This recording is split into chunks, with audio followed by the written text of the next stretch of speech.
大家好，我是莫莲。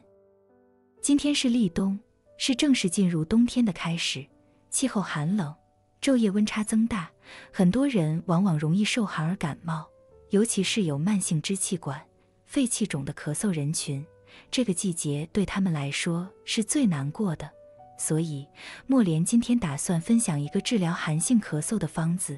这个方子是医圣张仲景运用了数千年的治疗风寒咳嗽的经方，而经方往往是一剂之，二剂矣，也就是说，只要对症了，吃第一剂的时候就能看到一定的效果，吃完第二剂，症状基本就好了。可是对于现今的中药来说，野生的已经不多见了，再者假药材也很泛滥，所以疗效相比古书中的记载已经是大打折扣了。即便这样，也还是无法抹灭经方的魅力的，因为莫莲也曾有过12年的慢性支气管，起病原因是一场风寒感冒没被治好，进而导致风寒深入脏腑，以至于往后的每年冬天都会咳喘发作，发作时的持续咳喘、肚子抽痛，这些痛苦恐怕只有经历过的人才能感同身受。所幸的是，在翻找方药时找到了一张名方，它就是小青龙汤，吃了7剂，咳喘就好了，到现在几年过去了，也没有再犯。大家可以参考以下的适用细节，适合使用小青龙汤的患者，简单的来讲，就是身体体表有寒，体内有水气。对于老年慢性支气管哮喘、慢性支气管炎等疾病，如果符合这个原则都可以用，都会有很好的疗效，而且效果是真神速。那我们怎么判定寒性咳嗽呢？大家可以看看自己有没有以下表征：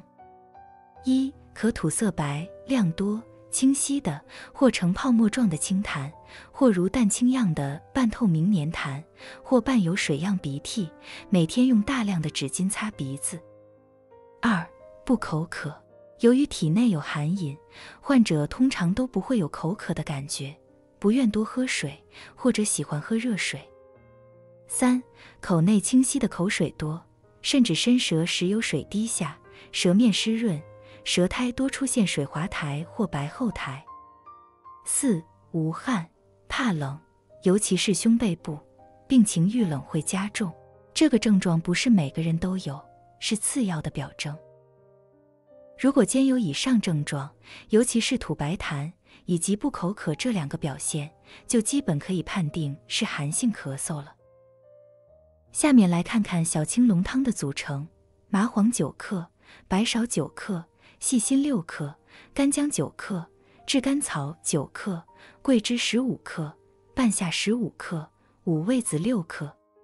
方中的麻黄能够温肺散寒，还有平喘的功效；桂枝辛温解表，可以温通血脉，散寒逐瘀；半夏性温，有燥湿化痰的功效；细辛和干姜都属于温里药物，既能助麻黄、桂枝温散风寒，又能补阳驱寒；五味子敛肺滋肾，调营卫，食凑理；炙甘草可益气补肺，有一定的止咳平喘作用。全方组合能温散风寒，温化寒痰，温补阳气，对风寒诱发的阳气虚弱者的哮喘有宣肺平喘的功效。即便没有哮喘，那些平时容易怕冷、打喷嚏、流鼻涕的人吃了这个药，也能起到立竿见影的效果。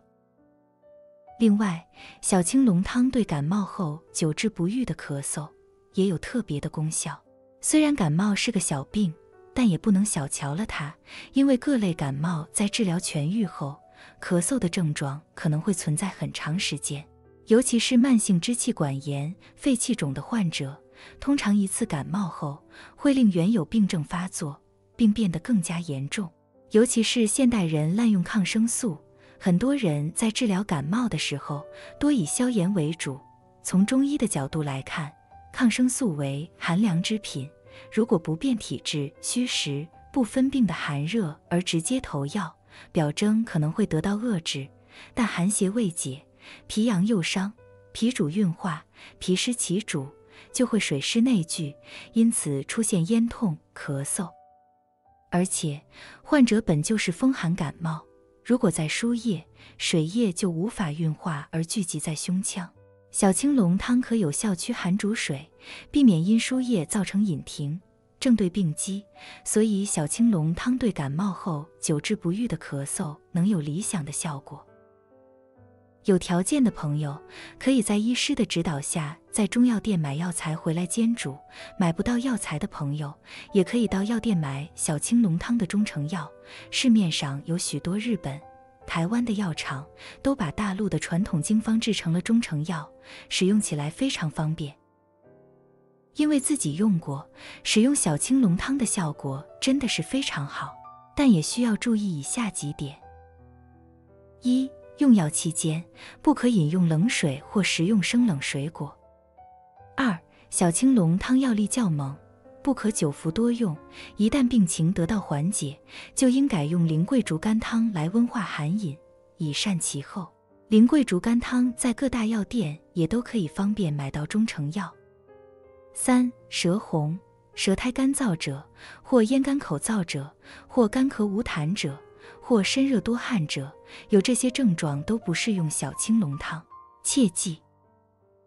关于小青龙汤的介绍，莫莲就讲到这里，希望这个方对您的咳嗽有帮助。感谢大家的观看，我们下期再见。